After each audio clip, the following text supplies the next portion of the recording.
This is Monday, June the 12th, the Monday morning after Manchester City completed an historic treble. They won. They nailed that ghost to rest on Saturday night.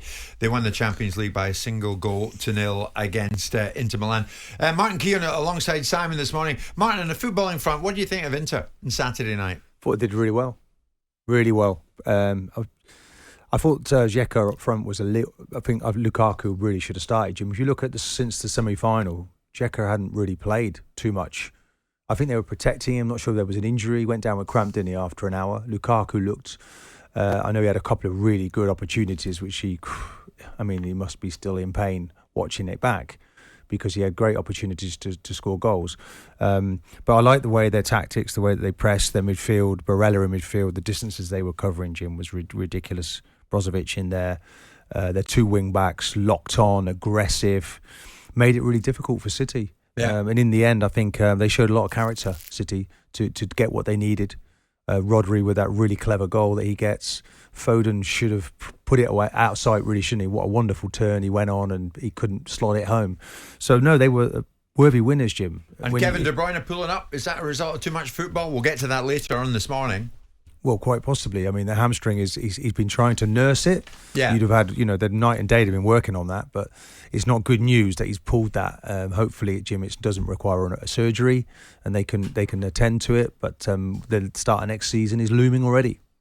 Simon, the elephant in the room, and it remains, and I said going into the break, even with 5 hours of live television coverage of the final, maybe not unsurprisingly, I don't know, because it was at the final itself, and it was all about football and how they were going to win it, if they could win it, and they did win it.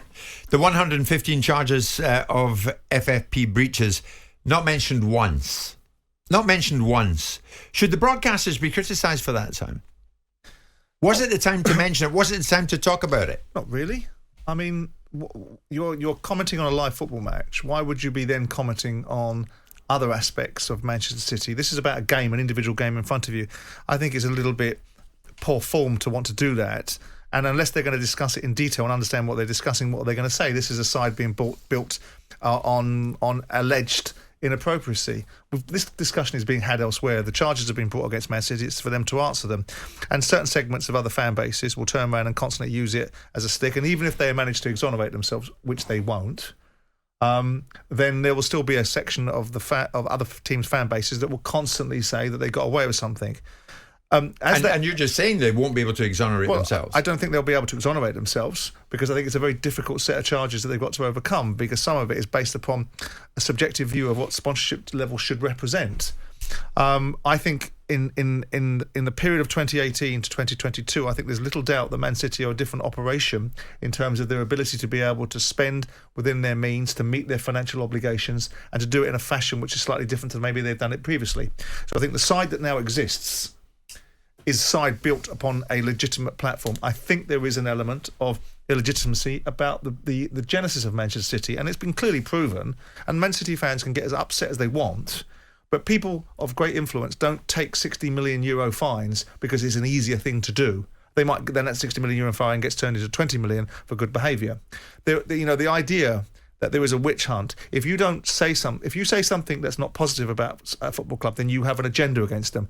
I'm not jealous of Man City. I don't care about Man City. I think they're a great football team. My allegiance is with Crystal Palace. And I don't care that Man City are doing better than Crystal Palace. I just want it to be a level playing field in terms of the fairness. If you've got a £500 or £600 million turnover and you can spend £350 million on wages, that's fine. But if you are increasing the opportunity to overcome the rules and game it a little bit, then I think there should be consequences. And those consequences shouldn't be able to be gotten around with, because you've got immense wealth. That means you can kick lawyers into operation that can tie people up in knots, and you're quite happy to say you're going to do that and play the longer game, and play the game that so ultimately Simon, where are we you get deal fatigue regarding in answering to these charges. Where are we now in that process, if you can? Where we are is the same place that we've been in for some time, which is they've been charged. There's a process to go through, and Manchester City are lining up their ducks. They're making observations about members of the panel and going through a process that enables them to take their time to get to a certain point. It's upon the Premier League to suggest that the timeframes of this, but when you've got legal construct and the ability to use the best lawyers around, you can find an opportunity, even in the most severe and punitive of court systems, to find yourself in a space where you can delay. Yeah. What the delay achieves, what it does, it gives you deal fatigue. It takes things into different areas. It takes you into a different mindset. There's a war of attrition going on. If Manchester City, and the Man City fans will say, well, why should we have to answer this? We haven't done anything wrong, so who are you that we have to answer to? Well, who they are is the governance of the game. So with that in mind, if you've got this irrefutable, they're the ones that have said it. It's not me putting words into other people's mouths. They have said we've got irrefutable evidence to be able to counteract all of these charges. Well, why don't we have that irrefutable evidence clear and transparent so that everyone knows that the irrefutability of it, and everyone can go, oh, well, we'd like it to have been so. And those that have got fan bases that are in other football clubs that want to ridicule them would like it to have been so. Yeah. But it can't be. I believe that they have trouble with that. That's the reasons why you don't ever get to see it. And that's why the Court of Arbitration of Sport was wheeled in, gave them another £11 million, another 11 million euro fine for lack of cooperation. And those things don't bode well. But of course, if you're sitting in Manchester City's camp, it's a witch hunt. There's an agenda. Everybody's against you, and we've done nothing wrong. Oh, that's right. And that will go on and on and on until we get some kind of a conclusion to it. Jim White and Simon Jordan.